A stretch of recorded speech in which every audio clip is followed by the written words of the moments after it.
হযরত আবু সাঈদ খুদরি রাদিয়াল্লাহু তাআলা আনহু হাদিসটি বর্ণনা করেছেন। নবী করিম সাল্লাল্লাহু আলাইহি ওয়াসাল্লাম বলেছেন, ও দুনিয়ার উম্মতেরা তোমরা শুনো, রমজান মাসের দিবারাত্রে আল্লাহ পাকের দরবার থেকে জাহান্নামীদেরকে মুক্তি করে দেওয়া হয়। সুবহানাল্লাহ। দিবারাত্রে জাহান্নামী কয়েদি যারা আছে তাদেরকে প্রতি দিবারাতে আল্লাহ তাআলা মাফ করে দেন। এবং শুধু তাই নয়, এই প্রতি দিবারাতে বান্দার এই মুসলমানের দিবারাতে যে কোনো একটা দোয়া কবুল হয়ে যায়। সুবহানাল্লাহ। এই জন্য ভাইরা দিনে রাতে উভয় অবস্থায় দোয়া করতে থাকবেন, দোয়া করতে থাকবেন। আল্লাহ রাসূল বলেছেন প্রতি দিবারাতে মুসলমানের যে কোনো একটি দোয়া কবুল হয়ে যায়। সুবহানাল্লাহ। এখন আমরা দোয়া করতে চাই না, ইফতারকে সামনে রেখে একটু যে দোয়া করবে এই দোয়াটাও আমরা ভুলে যাই। একটু দোয়া করবো আল্লাহর কাছে, খাওয়ানোর তালে পরে দোয়াও আমরা যাই, দোয়াও আমরা ভুলে যাই।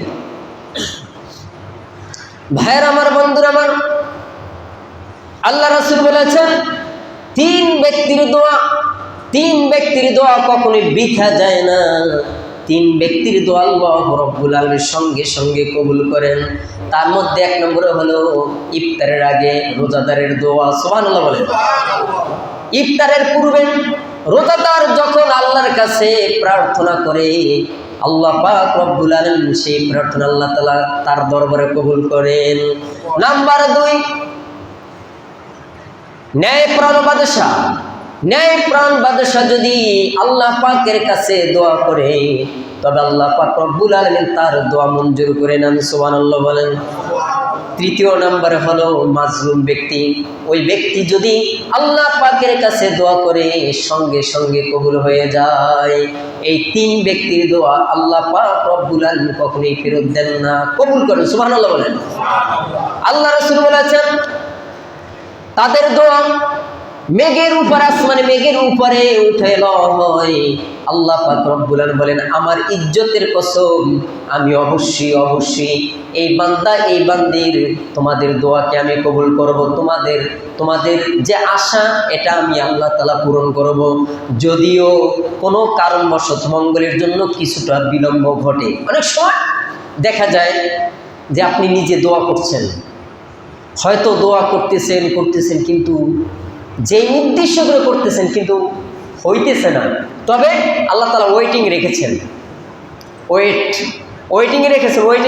লিস্টে রেখেছেন, যে কোনো সময় আপনার এই দোয়াটা কবুল হয়ে যাবে। এই জন্য ভাইয়েরা দোয়া করতে ভুলবেন না, চাই সম্মিলিত হোক চাই একা হোক, দোয়া করতে ভুলবেন না। কথাটা আবার বলি, সকলে ইবাদত বন্দেগী করে আল্লাহর কাছে চাইবেন, আল্লাহর কাছে পানাহ চাইবেন, আল্লাহর কাছে ক্রোড়ানন্দন করবেন।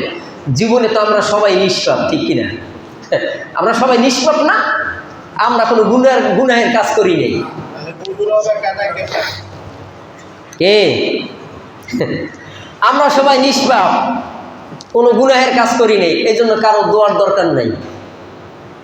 দোয়া করবেন, খবরদার, দোয়ার দরজা এখনো খোলা আছে, তওবার দরজা এখনো খোলা। তওবা করে আল্লাহর কাছে দোয়া করবেন, সঙ্গে সঙ্গে আল্লাহ কবুল করবেন। হাদিসের ভাষ্য অনুযায়ী আপনি যদি একদম অন্তরস্থল থেকে আল্লাহর কাছে তওবা ইস্তিগফার করেন, আল্লাহ সেই তওবাকে ফিরিয়ে দেন না, রিটার্ন ব্যাক করেন না, আল্লাহ কবুল করেন। কিন্তু শর্ত হইল দ্বিতীয়বার আর গুনাহের কাজ করা যাবে না। দ্বিতীয়বার আর গুনাহের কাজ করা যাবে না। এমন ব্যক্তির দোয়া সঙ্গে সঙ্গে কবুল হবে। আর এমন ব্যক্তিরাও দোয়া করে, নামাজ নাই, রোজা নাই, মাঝে সাঝে এসে নামাজ পড়ে, যে দুনিয়ার যা কিছু আছে কোনোটা বাদ দেয় না। আমি এত ব্যাখ্যায় যাব না, সব চলে, সব কিছু তার দ্বারা সম্ভব। এই বান্দা কিয়ামতের আগ পর্যন্ত যদি দোয়া করে, কশিনকালেও দোয়া কবুল হবে না। কিন্তু শর্তটা কি? আপনার হাজারো অপরাধ করেছেন, আল্লাহর কাছে একদম নিট অ্যান্ড ক্লিনভাবে তওবা ইস্তিগফার করে সব কিছু ছুঁড়ে ফেলে দিয়ে, আল্লাহ আমি অনেক অপরাধ করেছি, অন্যায় করেছি, আমি আর সামনে অপরাধ করব না, আমি যতদিন আমার হায়াতের মাঝে বরকত দাও ততদিন তোমার রাস্তায় ইহদিনাস সিরাতাল মুস্তাকিম পথে চালাও। এই সমস্ত বান্দাবান্দির তাওবা ইস্তিগফার আল্লাহ রাব্বুল সদরে গ্রহণ করেন। সুবহানাল্লাহ। ভাইরা আমার, আল্লাহ পাক রব্বুল আলামিন আমাদের সকলকে যেন এই তওবাকারীর অন্তর্ভুক্ত যেন আমাদের সকলকে করে দেন। চিল্লায়ে বলুন আমিন। এখন আমাদেরকে আল্লাহ পাক রব্বুল আলামিন দিনে রোজা রাখার জন্য আদেশ করেছেন এবং রাতে তারাবি পড়ার জন্য আদেশ করেছেন আল্লাহ রাসূল। এই ইবাদত বন্দিগিগুলি যদি নবীর তরিকা অনুযায়ী হয়ে থাকে, সুন্নাত অনুযায়ী হয়, সেটা আল্লাহ পাক রব্বুল আলামিন সুন্দরভাবে অ্যাকসেপ্ট করবেন, গ্রহণ করবেন। সুবহানাল্লাহ। আমরা সব সময় যে কোনো ইবাদত করব, সাথে সাথে নবীর শানে দুরূদ শরীফ পড়ব, না হয় কিন্তু সেই জিবরাইলের বদদোয়ার মধ্যে কিন্তু আমরা পড়ে যাব।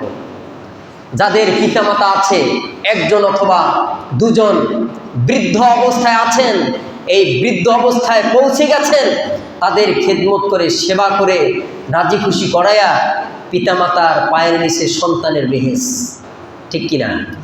এই বেহেস তো কামাই করতে হবে।